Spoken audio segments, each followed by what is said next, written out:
سوال یہ تھا کہ پوچھنا یہ تھا، یہ جو کنڈے کی نیاز ہے اس کے بارے میں تشریح کر دیں کہ یہ کیا ہے اور اس کا کیا وجود ہے۔ کنڈے کی نیاز،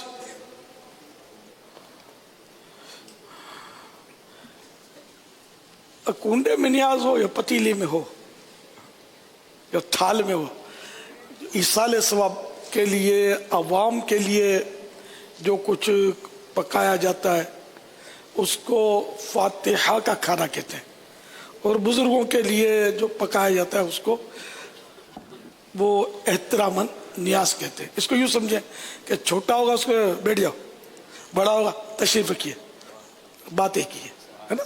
تو اسی طرح وہ یہ اس کو نیاز کہتے ہیں، باقی کوئی ایسا ٹینشن نہیں ہے، اس میں کنفیوز ہونے والی بات نہیں ہے۔ اچھا، اب ایصال ثواب تو جائز ہے، اس کے لیے تو مطلب دعائے مغفرت کا تو قرآن کریم میں بھی تذکرہ ہے، تو جو فوت ہو چکے صحابہ کرام کے لیے بھی تذکرہ ہے کہ ان کے لیے بھی ایصال ثواب، وہ مغفرت کی دعا، تو دعائے مغفرت یہ ایصال ثواب ہے۔ اچھا، نماز جنازہ، آپ کو اگر نیت یاد ہو تو غور فرما لیجئے، بولتے ہیں نا واسطے حاضر میت کے، ثواب واسطے حاضر میت کے، تو ایصال ثواب تو ہے۔ تو اب یہ کہ ایصال ثواب کا یعنی مجموعی طور پر حکم یہ ہے کہ فرض ہو، واجب ہو عمل، سنت مؤکدہ ہو، غیر مؤکدہ ہو، نفل ہو، یہ سب کا جو بھی نیکی ہے جس پر ثواب ملتا نا وہ دوسرے کو پہنچانا جائز ہے، یہ اس کا حاصل۔ تو اب مسلمانوں میں کنڈے رائج ہیں، اب کنڈے کیوں؟ تو اب اگر پتیلی رائج ہو جائے پتیلی کیوں؟ تو یہ نہیں ہے مطلب کہ وہ یہ کنڈے شاید میرا گمان ہے کہ اس لیے رائج ہوئے ہوں گے کہ یہ جیسے یہ پیالہ ہے نا، یہ نہیں چلے گا، یہ پالش والا ہے، اسی طرح کے کنڈوں میں ڈالتے ہوں گے لوگ، پتہ نہیں ہوتا نا، بس وہ کنڈے تو کنڈے، یہ اگر اس پہ پالش نہ ہو نا تو اس میں مسام ہوتے ہیں مٹی میں، کوری مٹی کا کنڈا، اس میں کھیر جمائیں گے نا تو اس میں کھیر لذیذ ہو جائے گی، تجربہ شرط ہے۔ اس طرح دہی جمائیں گے اسی طرح کے کنڈے میں، پیالے میں، کہ جس میں مطلب پالش نہ ہو، بالکل یعنی کہ مٹی، کوری مٹی ہو، دہی بھی اس میں اچھی جمے گی، ٹیسٹی بنے گی۔ تو اسٹیل کے برتنوں میں آج کل جماتے ہیں، شاید اسٹیل کے برتنوں میں، تو وہ کچھ ڈالتے ہیں اس میں، تو یہ وہ زبردستی جماتے ہیں اس کو۔ اب تو ہر چیز کی ٹیکنیک ہے نا، تو اصل طریقہ وہ دہی جمانے کا اس طرح ہے کہ دودھ کو گرم کر کے پھر اس کو جب یہ نیم گرم رہ جائے، تھوڑا تھوڑا گرم رہ جائے نا، اس میں تھوڑی سی دہی ڈال دیں اور اس کو وہ مٹی کے کورے کنڈے میں آپ رکھ دیں اور بھول جائے، فریج میں نہیں رکھنا ہے، یہ 10-12 گھنٹے تک اس کو رہنے دیں۔ اگر دہی لذیذ نہ بنے تو مجھے کہنا، اگر وہ لذیذ نہیں بنی تو آپ کے قصور سے نہیں بنی ہوگی، میرا فارمولے پر عمل ہوگا انشاءاللہ، مزے کو مزہ نہ آئے تو بتانا، اور انشاءاللہ پھر جوش میں آ کر جب دہی لذیذ بنے یا میرے اس فارمولے کے مطابق وہ کنڈے کی نیاز لذیذ بنے نا، تو امام جعفر صادق رحمۃ اللہ تعالی علیہ کے ایصال ثواب کے لیے 1 مہینے کے مدنی قافلے میں سفر کر جانا، شکرانے ہوئے، ٹھیک ہے انشاءاللہ۔ تو یہ حکمت کی بات ہے، تو مجھے لگتا ہے کہ جس نے شروع کیا ہوگا وہ کوئی ان چیزوں کو سمجھتا ہوگا۔ یہ دیکھو میں نے کہیں پڑھا نہیں ہے، میں اپنی آئیڈیا سیٹ کر رہا ہوں کہ تو میرا تجربہ بھی ہے کوری مٹی میں، یعنی یہ جیسے کہ آپ نے دیکھا ہوگا کہ بعض کچن والے اتنی مٹی کی پیالی میں وہ کھیر جما کے دیتے ہیں، دیکھا ہوگا، ہاں بازار ملتی ہے نا کوری مٹی، جو کوئی پالش نہیں ہوتی، بڑی ٹیسٹی ہوتی ہے۔ یہی اگر اسٹیل میں جمائیں گے تو ٹیسٹ وہ نہیں ہوگا، بک وہ بھی جائے گی، ٹیسٹ اس میں زیادہ ہوگا۔ تو اب رائے خدا میں کوئی چیز دینی ہے اور نیاز کرنا ہے، فاتحہ کرنا، تو جتنا لذیذ ہوگا، عمدہ ہوگا، اتنا ثواب زیادہ ملے گا، مسلمان کے دل میں خوشی زیادہ داخل ہوگی۔ تو یوں یہ شاید کسی نے یہ چلایا ہوگا اور اب یہ چلتے چلتے چلتے کنڈے کی حکمت بھول گئے۔ حکمت یہ ہے، یہ میری سمجھ میں آیا، تو اللہ اعلم، ہو سکتا ہے کوئی حکمت ہو، تو جو بھی حکمت ہو بہرحال یہ کہ کنڈے میں جو بھی پکا کر حلال غذا کھائی جاتی ہے ظاہر وہ حلال ہے، اس کو حرام کہنے کی کوئی وجہ نہیں ہے۔ اس پہ فاتحہ پڑھتے ہیں، ایصال ثواب کرتے ہیں. اب بکرا ذبح کرتے ہیں تو پھر اس پہ بھی تو پڑھتے ہیں نا، اللہم تقبل منی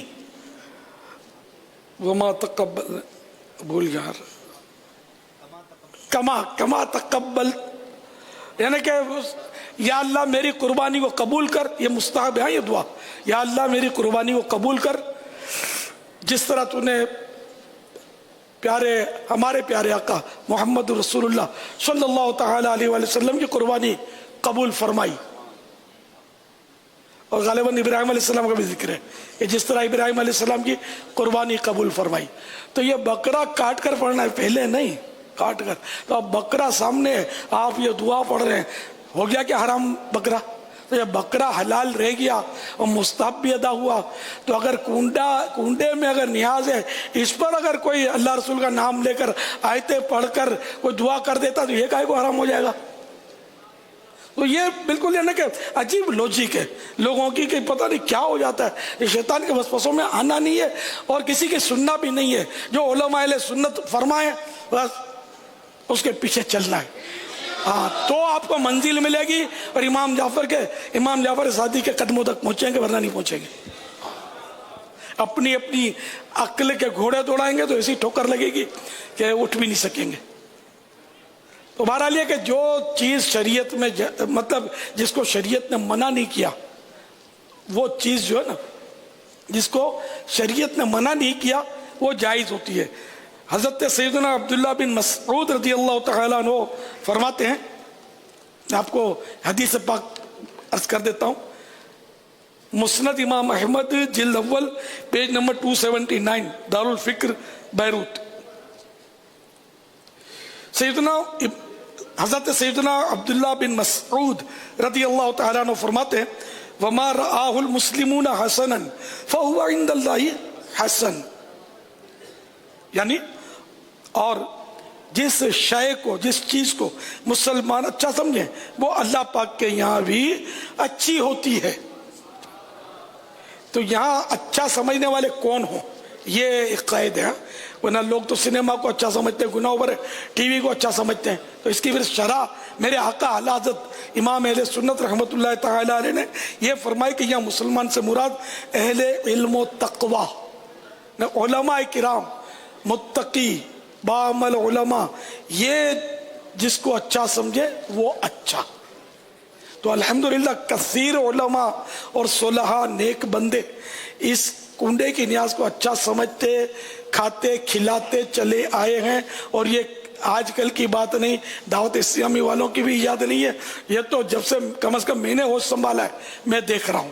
اور ہم اس کو اپنی میمن زبان میں کھیرج پوریوں یہ بولتے تھے کہ کھیرج پوریوں. تو اس طرح کوئی کھیر پوری بولتا ہے، کوئی کنڈے کی نیاز بولتا ہے، بات ایک ہی ہے، نام جدا جدا ہے، سمجھے. تو اس طرح بہرحال یہ کہ شاید ہو سکتا ہے کہ یہ صدیوں سے چلا آ رہا ہو یہ سلسلہ، تو اس لیے مطلب نہ بھی چلا رہا ہو نیا بھی سلسلہ ہو. جیسے دعوت اسلامی نے صلو علی الحبیب صلی اللہ تعالی علی محمد یہ کہنا شروع کیا ہے، یعنی اس طرح کا نعرہ لگانا شروع کیا ہے. تو کیا ہے یہ پہلے نہیں تھا اس طرح کا نعرہ یہ دعوت اسلامی نے. تو اب چونکہ شریعت سے نہیں ٹکرا تھا اور مسلمان اچھا سمجھتے ہیں، علماء بھی اس پر کوئی رکاوٹ نہیں کرتے، خود بھی خوش ہوتے ہیں، نعرہ بھی لگاتے ہوں گے یا کم از کم جواب تو دیتے ہوں گے، ہے نا. تو اس طرح مطلب یہ ایک اچھی چیز ہے کہ مسلمانوں میں رائج ہو گیا، اچھی چیز ہے، جس نے رائج کیا ثواب کا حقدار ہے. جب تک لوگ عمل کرتے رہیں گے اس کو ثواب ملتا رہے گا. یہ ایک مسلم شریف کی حدیث کی مطلب روشنی میں سمجھو میں نے یہ مدنی پھول آپ کو دیا. تو یوں مطلب یہ کہ کنڈے کی نیاز ہو یا دیگ کی نیاز ہو یا پتیلے کی نیاز ہو یا پانی کی نیاز ہو، پانی بھی تو سبیل بھی تو لگاتے ہیں نیاز کے لیے. امام حسین رضی اللہ تعالیٰ کی یاد میں مسلمان سبیل بھی بناتے ہیں. تو جو صحیح طریقے سے جائز طریقے سے پانی پلاتا ہے مسلمانوں کو وہ ثواب کا حقدار تو ہے نا. کنواں کھدوا دیتا ہے یہ بھی ثواب کا حقدار ہے. ہینڈ پمپ لگوا دیتا ہے مسلمانوں کے لیے، نیت ہو کہ میری ماں کے حصے کے لیے یہ ہینڈ پمپ میں لگا رہا ہوں، کہیں ایسی ضرورت ہو اور لگا دیا، مسلمان اس پہ پانی لے رہے ہیں، ماں کو حصہ ثواب مل رہا ہے، آپ کی ثواب مل رہا ہے.